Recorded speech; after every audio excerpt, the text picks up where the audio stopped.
Have to be the play of the game. Really. My, oh my. Extra point attempt is on the way, and it is good. 3:28 to go. 42-34 Redskins. Don't go away, folks. We're not done yet. We'll break on JDK. Homemade. Find at Buddy's Place for Pizza in town. Make it special. Make it Maria's for lunch or dinner. Remember, delivery and carryout is available. Maria's Pizza, an Italian restaurant located on Route 47 Morris. Phone 942-3351.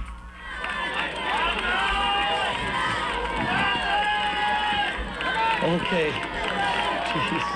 What's going on down there? I don't know. He's calling me onside kick like nobody knows it's going to be an onside kick. Here comes the kick. It didn't go 10 yards. Nope. Somebody better... No. We're going to rule that it didn't go 10 yards as Plainfield Central down by 8. Yeah. There's the flag. There's the flag. I kept looking. I was just going to say, where's the flag? The ball only went 6 yards. Plainfield Central down by 8 with 3:28 to go. And they really, they didn't have to kick onside. They've got a couple of timeouts. The defense would have needed a stop. But, sure, you do the onside knowing that it's your only chance to guarantee an opportunity to receive the football. Yep. But since it didn't go 10, they didn't get that chance anyway, and the Redskins will take over. I thought there was a penalty involved in that on the flag. But no. I thought there's like a 10 or 15-yard mark off if it doesn't go 10 yards. Well, the Redskins, they might have the opportunity to take the play and take over where it stops rolling. Morris has it at the Plainfield Central 45. Here's Peterson with a run. Peterson breaks free.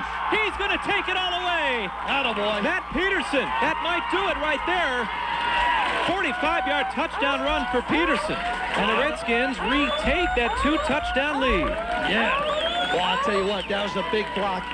Dane got a beautiful block, and he pancaked him, and I think took about 2 guys out on that play. And I happened to watch it, and he just pushed he knocked that defensive end into the Plainfield line and took about another 2 or 3 guys. So, boy, Matt Peterson had a running lane that was you could drive a truck through. Wow. Just like that. Man. Peterson gets his 3rd rushing touchdown of the year. Durgo's extra point is up and through. And with 3:18 to go, it's now 49-34. Morris will break. JDK. and Sports Medicine at their side and Southmore Road, and DJ's on West Route 6 and Park Boulevard. DJ's is a proud sponsor of the Morris Redskins radio broadcast and extends good luck to the coaches, student athletes, and their parents. Stop in after the game. Redskins 49, Wildcats 34 as Durgo approaches this kick. And again, this one's going to go out of bounds. So the Wildcats will have good field position, but after they pulled it within a score, thought they had a shot at keeping this one within a possession. The Redskins, after the botched onside kick, end up scoring on the first play from scrimmage as Peterson runs it in from 45. Now there's a second flag down. And this one was thrown well after the play over by the Morris sideline. We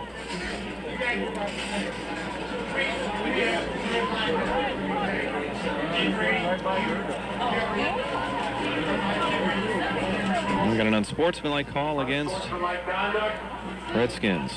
I don't know if that was something on the sidelines. I didn't see what may have caused it. Yeah, I'm not sure.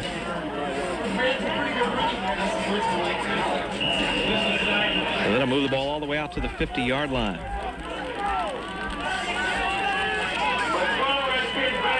Well, the Wildcats here needing 2 touchdowns in the last 3 minutes and 18 seconds. Snap check back from the shotgun, rolling left, gets around Peterson, throws over the middle, has a man for a first down on the Redskin 36. 14-yard gain for Sajak. Sajak's 4th catch of the night. Knapcheck now 25 of 47 for 276. Back to throw again as he rolls right, looking. Throws the right side, and it should be a bounce. Yeah. Yep, a bounce into Sajak. I was trying to think back before Morris just scored this Peterson touchdown to the last game that the Redskins had win or loss that was decided by a touchdown or less. And I think that goes back to the playoff loss to Joliet Catholic at the stadium 2 years ago. Oh, yeah, right. When they scored late, and I believe it was 14-10 or something along those lines. Knapcheck throwing the right side. Oh, what a shot put on by Durgo as he lays out the receiver. The pass is incomplete as Ryan Jackson took the shot. Oh, he took a shot, too. He got right back up. Now, those are the kinds of hits that you get nervous when they hit you in the side of the helmet. Ouch. Flag is down in the backfield. Boy, oh, boy. That. Against the Wildcats, they're talking to the Morris defense whether they want to take the 3rd and 10 or move him back for 2nd and long. Well, I'll tell you what. You give credit number 21. He got right back up. I didn't think he was going to get up. Durgo hit him, and it literally was like he ran as hard as he could and hit a brick wall.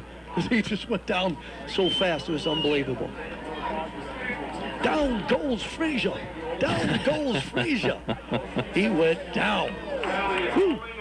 Yeah, they will take the penalty and move him back for a 2nd and very long as they mark it from the spot of the infraction. It's back to the Wildcat 49, the first down marker, the Redskin 27. So 2nd and about 24.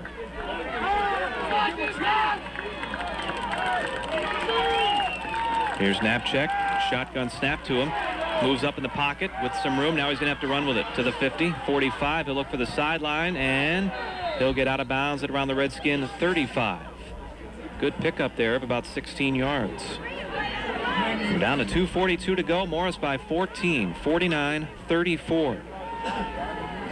What a ball game this has been. Redskins, remember, they were trailing 21-7 in the first quarter. Knapcheck all day. Fires deep down the right side. Double coverage in the pass out of bounds. He was trying to get it to Chris Moore. And by the time that pass finally got there, the Redskins were able to get a little extra help in coverage. Excuse me, just a little too much air under at that time. 50 attempts now for Knapcheck.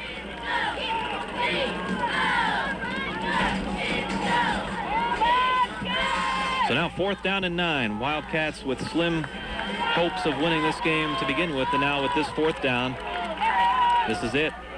Knapcheck looking, throws, incomplete. And the Redskins hold defensively, and now with 2:28 to go and a 2-touchdown lead, it's looking more and more like the Redskins are going to pull this one out. Wow. Well, I'll tell you what, not too many fans have left here tonight. They're all still here. This is the first time this is the first time a lot of fans have seen a full, complete game for a while. Yeah. I don't know if the coaches enjoyed it so much, but I know we enjoyed it up here. This was great. I'll tell you what, though. As you said, what a better time. Couldn't be a better time for a game like this to happen to these guys. And, now it just shows you what these guys, what the chemistry, the makeup of this team is. They come right back, stayed with it, and have done an outstanding job here. 3 in the backfield behind Monahan here on 1st and 10 from the Morris 35. Running play, trying to bounce outside as Durgo. He'll get a yard or two to the 37-yard line. Well, folks, we'll look at the scorebook tomorrow and see about 165 yards for John and 5 touchdowns. I think it was an easy night for him, but until these last 2 big runs, he only had 14 carries for 20 yards, and then he broke a 60-yarder and an 82-yarder for scores. Throw in Peterson's 45-yard touchdown run, and all of a sudden the Redskins looks like they're having a big night on the ground, but it took till the last 3, 4, 5 minutes to make it what it is. Well, and that's a sign of a good football team. You stay at it, and you stay at it, and you keep working. Here's Peterson, 2nd down and 9. He'll get 2 or 3 more out near the 40, setting up a 3rd and 7 as we're down to 1:40 to go. Well, the Wildcats came here tonight needing a win to advance to the playoffs. They gave it everything they had and put Morris in one of their stiffest tests in a long time. And will come up short tonight. And if the Redskins had hopes or have hopes of staying in 5A, ironically, a Plainfield Central win would have helped that cause. That would have been a bigger school getting in, and Morris would have been one school lower down the chain, so to speak. Durgo may have lost the football out near the 45. I think Perry, the big guy, picked it up. Yep, it's still Redskin ball, 4th down. Perry with his first carry. Yeah. for -1. A lot of people feel that Morris will go into 6A. That's not official yet. Of course, it depends on all of the 4-4 and 5-3 teams and who gets in and who does not advance. If the bigger schools advance, then Morris will be pushed down a bit. If the smaller schools get in, then Morris goes up a few spots. And wouldn't it be funny if after last year, everybody thinks, okay, Joliet Catholic with a multiplier finally goes up a class out of Morris's group. Then Morris might go right back with him. Right. But I think the coaches will tell you they don't care, but I think deep down they probably want JCA again. They don't mind going up to 6A and taking on the best. Yeah, no, you don't. But, kind of the bad scenario, the bad deal might be that Providence, JCA might be in that first quadrant. It could be. Yeah. And that's going to be tough, man. But, hey, you got to face them sooner or later. We wish it would have been later. But, I still think those IHSA officials, they look at it and they say, hey, somehow we got to make Morris and Joliet Catholic get in that final game. 4th down and 2. Morris will go here as Gordon with the carry. He'll get the first down with 1:01 to go, and that will allow the Redskins to just take a knee here a couple of times and put an end to this one.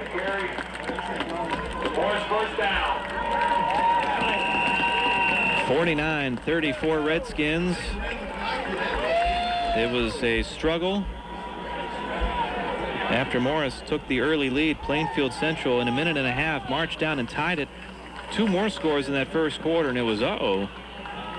But then the Redskins gradually made their way back and still had to fight back from a 6-point deficit in the 4th before Durgo broke that 60-yarder that put him up by 1 after the extra point.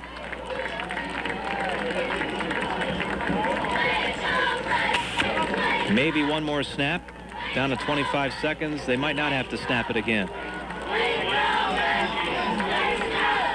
And they won't have to. The Morris Redskins, in George Durgo's first year as varsity coach, have finished the regular season a perfect 9-0 with a 49-34 win tonight over Plainfield Central. The two teams shaking hands as the buzzer sounds, and the Redskins victorious.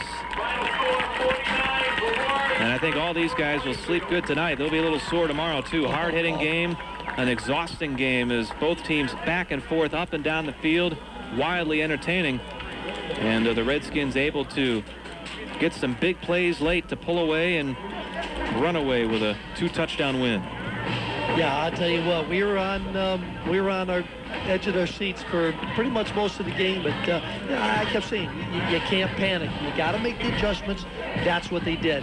They made some great adjustments. They put a lot more defense backs there to cover the receivers, and they did a great job. And offensively, they stayed at it. They made some passes. Even though you had a couple interceptions and things weren't going quite right, they stayed back at it. They come back with a running game, and I said, I think they're going to go back with a running game, and we both talked about, hey, get the ball to number 5. And that's what you try to do in the game as well. And it all clicked. A lot of players got in there tonight. Donovan had a decent night throwing the ball. Some bad, a couple bad passes in there, but that's going to happen when you're throwing the ball as much as they threw it tonight. But nonetheless, offense very persistent. They stayed at it, marched the field, and I'll tell you what, you can't give enough credit to this defense because they rose to the occasion. They had their backs against the wall, and they just came back and played very, very well defensively. And amazingly, with all of the passing that Monahan did and for all the yards, no touchdown passes. 14 of 23 for 266. He was intercepted twice. John Durgo, 5 touchdowns. Matt Peterson, 1 more on the ground. And the Morris Redskins scored 28 points in that 4th quarter to get the win, 49-34. We'll come back and wrap it up for you after these on WJDK.